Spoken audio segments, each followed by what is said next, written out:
Assalomu alaykum akalar. Injektor, konditsioner, motor, hadovoy, korobka hamma xizmatlar bo'lyapti. Profmasterda albatta akalar. Bu damasimiz ham injektorga olib qoldik. Mashina yangi holatda, hamma narsasi motorlarni tushirganmiz. Bu pochka damasimiz ham injektor bo'lgan, tayyor bo'ldi. Ozgina ish qoldi. Ishini bitirib beramizda topshiramiz. Bu mashinamizni 0 dan 100 gacha polni center zamod, hamma mijigar qo'yapmiz biz. Hammasini shumkalarigacha ichini 0 qilib yechintirib, polni 0 dan terib ham ishlar bor. Hozir bu shunda ishlarimiz jarayonlarini bitta aytib o'tayman. Отдельный qilingan ishlarning videosini qo'yamiz, kuzatib borasizlar, like bosib qo'yasizlar. Bu yerda hamma mashinani bitta konditsionerga olib qo'yganmiz. Mana Malibu 2 ni konditsionerini qilyapmiz. Konditsionerda motorchasi birak bo'lgan ekan, bu yerda freon oqib ketgan, o'shani almashtirib berishga tekshirdik, diagnostika qildik. Bu Malibumizda ham trubkasi bor. Trubkasi birak bo'lgan. Trubkasi yirtilgan mana. Trubkasini almashtirib, yangi trubka qo'yib, darulinasini tekshirib, polni urib beramiz. Garantiyasi bilan cho'tchi qilib beryapmiz konditsionerni. Bu Captiva'mizda ham hozir konditsionerni boshqa joyda elektrik rel birdan xatni chiqarib qo'ygan ekan, birdan xatni solib, ichlarini, shashlarini tekshirib tayyor qilib qo'ydik. Bu ham tayyor bo'ldi. Bu damasimiz karburator holatda konditsioner qo'ydirgan ekan.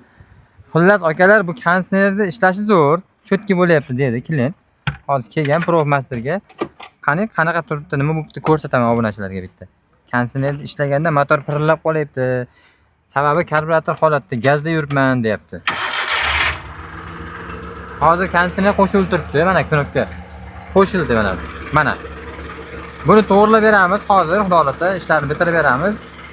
Mana shunaqa ishlab qo'ygan, obrotini ko'tarib balandlab kerak, lekin motor qizib ketgan. Normalni qizib ketdi motori. Motor qizib ketgani uchun ham mana shunaqa holatlar bo'lib qoladi. Konditsionerni injektor qilib qilmasalaringiz bittada o'xshamaydi. Bu mashinamiz tablosi, speedometr tablosi o'ynab ketyaptimi? Shunaqa deyishdi. Hozir speedometr tablosini bitta ko'ramiz. Mashinani o'zi hop 183 ming yurgan bo'lib qopti, lekin holati yangi ekan. Kilometr to'g'ri ko'rsatganmi bilmadim-ku. Buni ham hozir tablosini to'g'rilab beramiz. O'zini holati, zavodskiy joyi, tros ketganmi yo tablosini tekshirib diagnostikasini qilib beramiz. Xullas Profmasterga kelasizlar, ishlarni bittada cho'tki qilib beramiz. Mana Sergeli mashina bozori ro'parasida ishlaymiz. Bu Captiva'mizda ham olib qo'yganmiz, mana Matizimizni olib qo'yganmiz motorga. Naroda Labo'miz bor motorga. U yoqda bitta damasimiz bor. Xullas hamma ishlarimiz ketyapti. Ishlarimiz hozirgi paytda qizg'in. Hop, hozir bugunchida necha bo'lyapti? 18 mi 19 aprel kuni ishlarimiz ketayotgan servisda Profmasterda hamma xizmatlari bor. Albatta liboy mashinaga yuborasizlar. Yengil mashinalarga hadovoymi, motormi, korobkami, injektormi, konditsionermi, hammasini qilib beryapmiz. Pastda nomer qoldiramiz. Ishchilarimiz hozircha hammasi professional ishchilarimiz bor, cho'tki qilib beryapmiz. Kelasizlar, zo'r qilib beramiz.